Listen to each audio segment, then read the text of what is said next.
patok na trabaho sa mga Pinoy ang virtual assistant. Pero bakit nga ba maraming pinipili ang ganitong uri ng trabaho?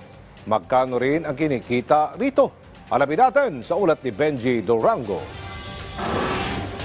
Gamit ang dalawang computer, malaking monitor, bahay ngayon ang opisina ni Jonah. Online freelancing ang trabaho ng 42 taong gulang na ginang. Dating call center agent si Jonah, 16,000 piso kada buwan ang kanyang sweldo sa 8 oras sa trabaho. Hindi magkasya sa kanyang pamilya kaya humanap siya ng ibang pagkakakitaan at nadiskubre ang pagiging executive virtual assistant. Until 2016, nagkaroon ng mga small groups about freelancing. So, sabi ko, I think it's time. Nag-self-study pa si Jonah at natuto ng ibang skills para makakuha pa ng ibang racket online bilang digital media specialist. So, syempre, dahil gusto ko, Pinag-aralan mo?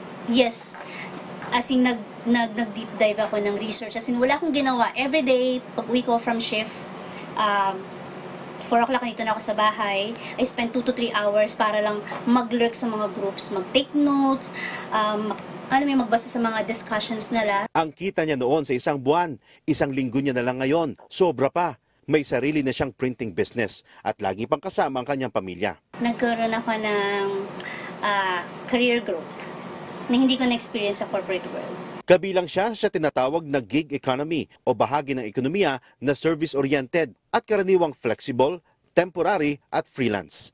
Isang uri ng business model na nakadepende sa digital platform. Sa pag-aaral ng International Labor Organization noong 2021, kasama ang Pilipinas sa supplier ng online labor sa buong mundo na may tinatayang $16 million inflow trade. Ngayong taon, ika-7 ang Pilipinas sa fastest growing remote hubs sa listahan ng Nomad. Nasa 1.5 million ang freelancers sa bansa. Kaya lang, malaki nga ang kita, wala namang proteksyon. Si Jonah, makailang beses nang na-scam ng foreign clients na matapos niyang serbisyuhan, bigla na lang siyang tinakbuhan. May pasok akong week na to. Tapos, pagpasok ko ng Monday, magugultan ako, bakit wala na akong access? Tapos message ko siya na, hey, sabi ko, what happened? Tapos sabi niya, sorry, but we don't need you now. Kaya naghain ng Senate Bill No. 136 sa Senator Joel Villanueva noong July 2022 upang mabigyan proteksyon ang mga gaya ni Jonah. Sa Freelancers Protection Act, bibigyan ng proteksyon ng mga freelance workers para di maargabyado ng mga kliyente. Kung magiging maganda yung benefit, then why not? Mas mabuti na raw na may ganitong nilulutong batas sa Senado. Kahit papano, may gustong tumayo para maprotektahan ng gaya niya. Lalo pat ang pag-unlad ng tulad nila, pag-unlad din naman ng buong bansa. Benji Durango, para sa Pambansang TV sa Bagong Pilipinas.